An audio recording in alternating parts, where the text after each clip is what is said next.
নমস্কার।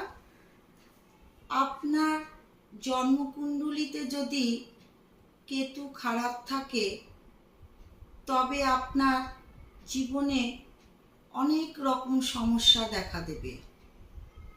যেমন আপনার শরীর খারাপ হবে, আপনার অর্থনৈতিক দিক থেকে খারাপ হবে,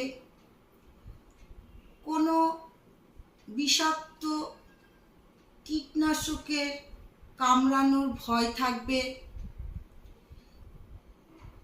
পুত্র সুখ আপনি পাবেন না, সন্তানের সুখ আপনি পাবেন না, বিভিন্ন সমস্যা হয়ে থাকবে যদি কেতু গ্রহ আপনার খারাপ হয়ে থাকে।